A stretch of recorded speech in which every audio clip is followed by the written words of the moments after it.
کہ اگر آپ نے اپنے والدین کو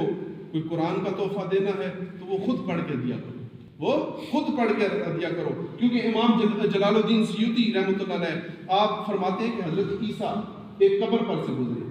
ایک قبر پر سے جب آپ گزرے نا تو اس قبر پر عذاب ہو رہا تھا، حضرت عیسیٰ استغفار پڑھتے ہوئے قبر کے پاس سے گزر گئے،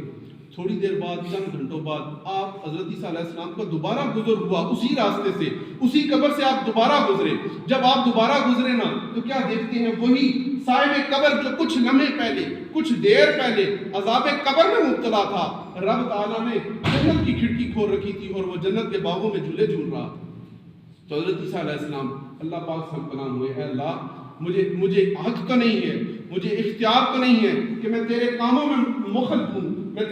تیرے کاموں میں دخل اندازی کروں، لیکن رب مجھے یہ تو بتا کہ یہ ماجرا کیا ہے، کچھ لمحے پہلے میں گزرا تھا، اس پر عذاب ہو رہا تھا، اب میں گزرا ہوں تو یہ جنت کے باغوں میں ٹہل رہا ہے، ماجرا کیا ہے؟ تو رب تعالیٰ نے فرمایا اے عیسیٰ جب یہ بندہ فوت ہوا نا تو اس کی بیوی حاملہ تھی،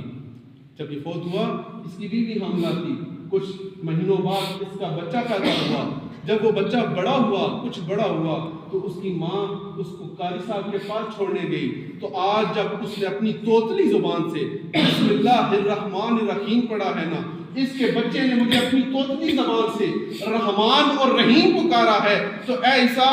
جو بچہ مجھے رحمان اور رحیم پکارے میری رحمت برداشت نہیں کرتی کہ میں اس کے باپ کو عذاب دوں، تو اس کے بچے نے توتلی زبان سے مجھے رحمان اور رحیم پکارا ہے اور میں نے اس کی باپ سے قبر کا عذاب اٹھا لیا، لہذا خود پڑھیں، جب آپ خود پڑھیں گے اس کا فائدہ آپ کے والدین کو قبر میں پہنچے گا۔ تو یہ رمضان کے اندر ہم اس چیز